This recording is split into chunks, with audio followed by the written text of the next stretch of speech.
Just one station, the verdict is in on a South Florida teenager on trial for showing up to school with a gun and a hit list. The trial just wrapping up. 7's Diane Fernandez is covering the trial for us. She's live in Miami outside of the Juvenile Justice Building with the verdict tonight. Diane? That's right, Lynn. This 14-year-old readily admits he packed a gun, a loaded gun at that, into his backpack the morning of November 12th and took it to school. He says he took it solely to defend himself against some bullies and that he never really intended to hurt anyone.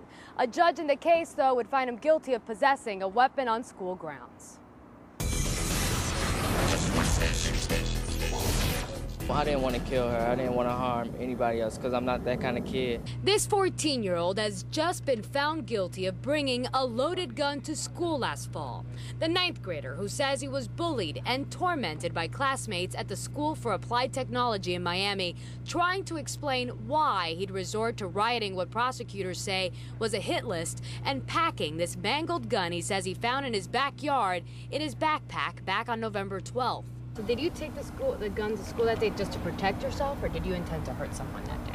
Just to protect myself. He faces a statutory maximum of 15 days in juvenile detention. With children, we want them to learn their lesson. We don't want children to be incarcerated. The boy insisting the one name on this sheet of paper was no hit list. She called me a dumb A for no reason, and I got mad and I wrote what I expressed on paper. But he admits the loaded 9mm was packed in his book bag. He'd shown it to friends. He pulled out I guess a pillow sheet, and the gun was wrapped up in it. This teacher testifying when confronting the teen, he'd call it a hit list.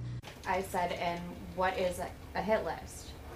And he responded, a hit list is a list of people you want to see killed. The boy's brother was killed in a drive-by 3 years ago. His mother, while insisting there's no excuse for her son's actions, says he's far from the only one to blame. The school system, they really need to do more about this bullying.